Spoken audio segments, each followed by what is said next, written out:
Sa kakatapos lang na first window ng FIBA World Cup Asian Qualifiers para sa taong 2027, nakikita natin kung paano dominahin ng Gilas ang loob ng paint, mapapuntos, blocking at lalo na sa rebounding, kung saan gumawa pa tayo ng history ayon yan sa FIBA na may 61 rebounds. Pinakamarami yan sa kasaysayan ng Asian Qualifiers. Partida wala pa dyan si Kai Sotto na isang 70 ha.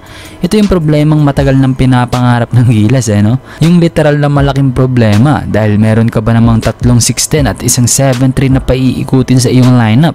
Meron ka pang 6'8 Carl Tamayo. Kaya it's safe to say na sabihin na natin na wala na talaga tayong hahanapin pa pagdating sa frontcourt ng Gilas. Maging healthy lang sa buong karir nila, yan na lang sana. At ang tanging problemang makikita na lang natin ngayon sa Gilas, yan ay kakulangan ng isang pure point guard na kayang dumiskarte at mag-create ng sariling tira na parang si Jason Castro, Jimmy Alapag at maging si Terence Romeo. Syempre pati na rin ang numero unang kulang ng Gilas ang shooter. Kaya sa pagkakadagdag ni Juan GDL at QMB sa pool, baka naman pwede pa natin sagarin, di ba? Mga 3 o 5 na lang sana mas maganda. Kasi kung ang continuity o stability ng core ang pinaka-main goal ng programa ni Coach Tim Cone para sa Gilas, magandang mapasama ang 5 pag-uusapan natin na mas maaga sa pool. Hindi man makapasok sa final 12 agad, at least maging familiar na sila sa sistema. At bukod dyan, pwede pa sila maging pamalit sa mga player na hindi napabata kagaya ni Fajardo, Newsome, Thompson at Perez. Para lang sigurado since 38 na si Fajardo sa World Cup, 37 si Newsome, at parehong 35 naman si Perez at Thompson sa 2027. Wag naman sana pero hindi natin nasisigurado na ang 4 na yan ay magiging ganyan pa rin ang laruan pagsapit ng World Cup, diba? Kaya paano na lang kung magka-problema? Baka malit pa at masayang yung stability na pangarap natin para sa Gilas. Kaya heto ang 5 player na nakikita kung pwedeng maggamit ngayon o sa mga susunod na taon para sa ating national team. Una, itong si Jordan Heading. Bukod kasi sa pure point guard, ang pagkakaroon ng isang legit na tirador ang kulang natin sa Gilas. Bihirang-bihira sa atin yan yung may mga umiinit sa labas. Kasi perfect na combination ang pagkakaroon ng shooter sa mga bigman natin. Lalo na't malakas ang frontcourt natin ngayon. Siguradong magbe-benefit si Edu, QMB, Fajardo at kung maglaro na si Kai sa susunod. Pangalawa ay itong si Ren sa bando. Okay na mag-add din tayo ng another guard na 2-way player na may tuturing. Nabalik na din ang kondisyon nito at maganda na ulit ang ipinapakita sa Korea. Isa pa nakapagpasiglab din ito noong huling World Cup. Mapa-opensa man yan o depensa. Lumitaw na rin ang pangalan ni Abando sa nakaraang pool kasabay nila Rosario at Lucero. Hindi ko lang alam kung bakit hindi natuloy.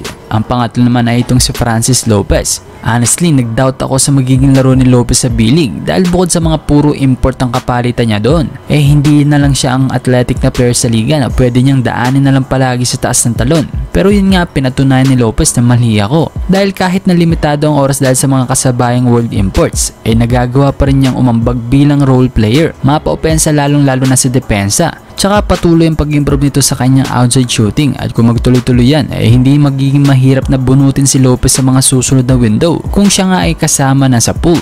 Pangapat ay itong si Justin Baltazar. Dito nanghihinayang lang ako dahil andun na yung potential niya bilang winger noon sa poder ni Coach Tab. Pero yun nga, mukhang hirapin na siya ulit makabalik sa ganun. Pero pwede pa rin naman natin siya maging stretch 4. Creative pa sa pagposte dahil sa solid niyang footwork. Great additional ito kahit tad-tad na tayo ng ilalim. Isa pa, siguradong practice player lang naman si Rosario sa pool at mag-aala japet lang kung magkaroon ng injured na player. Kaya para sa akin mas okay na may Balde tayo na mas bata at siguradong pwedeng magamit sa World Cup kung magka-problema. Huwag naman sana.